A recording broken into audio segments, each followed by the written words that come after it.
Bonjour à tous, ici Sébastien, auteur du blog louerencourtedurée.fr et je suis ravi de vous accueillir dans cette nouvelle vidéo dans laquelle je souhaitais vous parler d'un projet immobilier sur lequel je m'étais positionné et puis sur lequel finalement je me suis retiré de la vente ou plutôt de l'achat. Alors je vais vous expliquer dans cette vidéo quel était ce projet et pourquoi je me suis retiré. Allez, c'est parti, je vous explique ça tout de suite.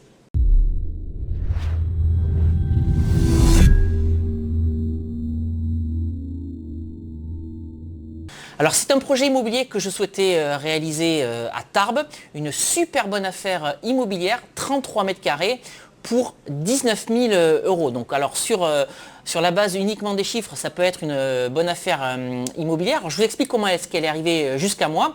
Lorsque je cherchais des appartements à Tarbes, j'avais laissé mes coordonnées dans plusieurs agences immobilières. Et au mois de janvier, il y a un agent immobilier qui m'appelle en me disant « Monsieur Ascon, j'ai une opportunité pour vous. Il s'agit de 33 mètres carrés affichés au prix de 22 000 euros. Par contre, ce sont des bureaux qu'il va falloir transformer en habitation. » Donc moi, encore une fois, j'étais à l'étranger et je ne voulais pas que cette opportunité me passe sous le nez. Donc j'ai décidé de faire une offre d'achat sur cet appartement à distance. Alors j'ai un petit peu interrogé l'agent immobilier pour savoir s'il y avait une marge de négociation sur ces bureaux. Il m'a dit oui. J'ai dit combien?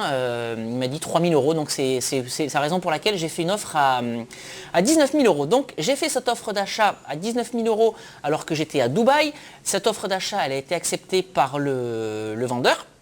Et puis à mon retour de voyage, j'ai été visiter ces locaux avec l'agent immobilier et puis j'ai maintenu mon offre au prix de 19 000 euros. Et cette offre, elle a été contresignée par les vendeurs. Alors, ces locaux, ils étaient idéalement situés en plein centre-ville de Tarbes, à 50 mètres à pied de la place Verdun. Alors, pour les gens qui ne connaissent pas Tarbes, il doit y en avoir énormément. C'est l'équivalent de la place du Capitole à Toulouse ou l'équivalent de la place de la République ou de la place de la Bastille à Paris. Donc vraiment un emplacement de choix.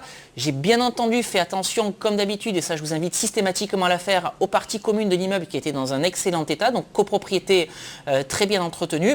Et puis j'ai également regardé les noms sur les boîtes aux lettres et j'ai pu voir qu'il y avait à la fois dans cette copropriété de l'habitation et des professions libérales. Tout ça pour vous dire quoi? Qu'à partir du moment où il y a des professions libérales, ça veut dire qu'on peut faire de la location courte durée dans cette copropriété. Donc j'avais tous les signaux au vert, une très bonne affaire immobilière, une copropriété qui autorisait la location courte durée et un emplacement de choix en plein centre-ville de Tarbes. Alors malgré tout ça, j'avais quand même certains problèmes à lever par rapport à ce projet immobilier.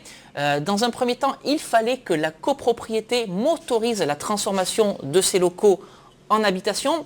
Ensuite, comme je souhaitais créer une habitation, deuxième problème, il fallait que je m'assure que la commune ne me demande pas une taxe de parking. Et puis troisième problème, il fallait que je lève avec des artisans la faisabilité technique de ce projet. Donc transformer les bureaux en habitation. Donc dans ces bureaux, il y avait uniquement un tout petit lavabo dans des toilettes et c'est tout.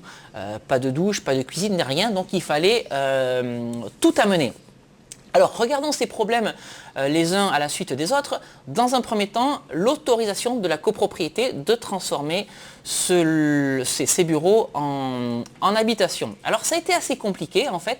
Le notaire a cherché le règlement de copropriété et il ne l'a pas trouvé. Et alors, ce qui est vraiment étrange, c'est qu'en plus, les bureaux du notaire se trouvent dans la même copropriété. Donc le notaire n'a pas réussi à mettre la main sur le règlement de copropriété où il a ses locaux. Donc c'était un petit peu bizarre. Et donc comme on n'a pas pu voir dans le règlement de copropriété si j'avais l'autorisation de faire ce changement d'usage de l'appartement, on a renvoyé ça en assemblée générale qui aurait dû avoir lieu au mois de septembre. Alors que mon offre d'achat, je vous rappelle, je l'ai fait en janvier, l'Assemblée Générale en septembre, donc 9 mois plus tard pour avoir ou non l'accord de la copropriété pour pouvoir transformer ces locaux en habitation. Deuxième point, la taxe de parking. Alors mon notaire s'est rapproché de la commune de Tarbes et au regard de l'adresse, la commune n'imposait pas de créer une place de parking ou d'acheter une place parking avec ce logement. Donc de ce côté-là, ça s'est plutôt bien passé.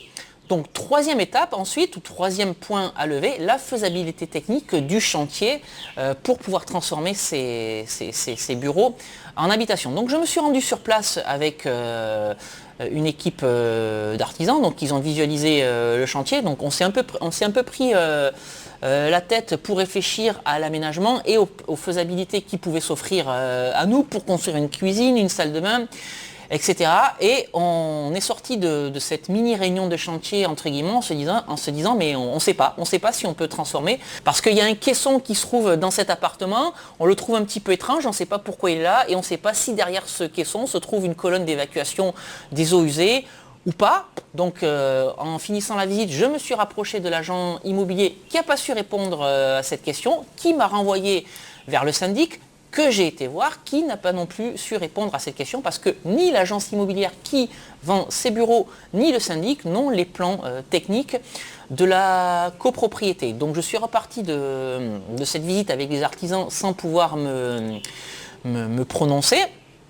J'attendais de faire une autre visite avec quelqu'un qui vit dans la copropriété depuis très longtemps, qui aurait pu peut-être avoir l'information, mais entre-temps, l'agent immobilier m'a rappelé.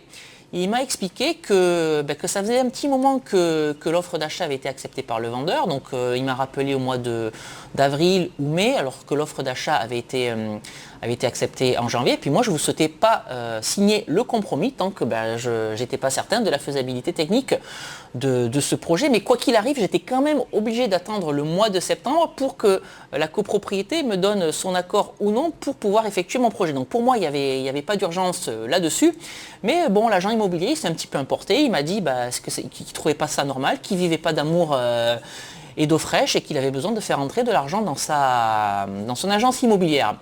Donc j'ai essayé de calmer le jeu en lui disant que ce n'était pas la peine qu'il m'agresse, mais bon, il maintenait un ton qui m'était assez désagréable.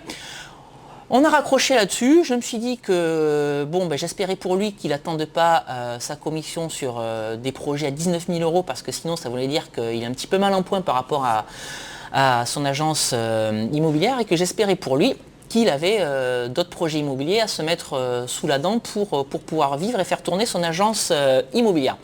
Donc j'ai réfléchi à tout ça et finalement je me suis dit que j'allais me retirer de ce projet parce que les délais sont trop longs, parce que le notaire du vendeur ne trouve pas le règlement de copropriété de la copropriété dans laquelle il a ses locaux, parce que j'ai un agent immobilier qui me met la pression inutilement et parce qu'on est incertain sur la faisabilité technique de ce projet. Alors malgré cette très bonne affaire immobilière, en tout cas vis-à-vis des chiffres, c'est la raison pour laquelle j'ai décidé de me retirer de ce projet, mais qui vraiment pourtant présentait tous les atouts, la copropriété idéale, l'emplacement idéal et puis surtout le prix super intéressant pour ce projet immobilier. En tout cas, j'ai décidé de me retirer de la vente pour ne pas perdre trop d'énergie là-dessus. J'ai déjà un chantier à gérer en parallèle pour mon projet de colocation dont je vous ai parlé dans plusieurs vidéos, puis je préfère repartir à la recherche plutôt que de me focaliser sur un projet sur lequel je trouve qu'il y a déjà pas mal de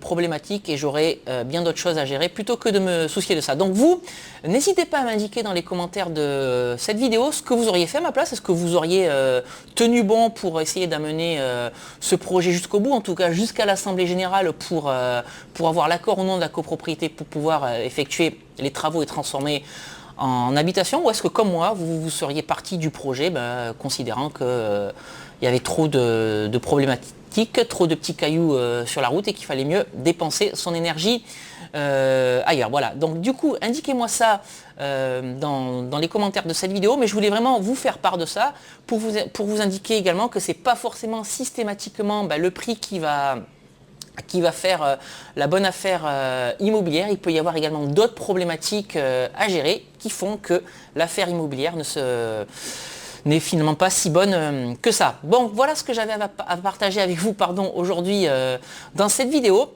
Si cette vidéo vous a plu, n'hésitez pas à la liker, n'hésitez pas non plus à la partager. Et puis si vous souhaitez en savoir plus sur l'immobilier et la location courte durée, N'hésitez pas à me suivre sur mon blog louerencourtedurée.fr ou à vous abonner librement et gratuitement à ma chaîne YouTube pour rejoindre une communauté de plusieurs milliers de personnes passionnées d'immobilier et de location courte durée.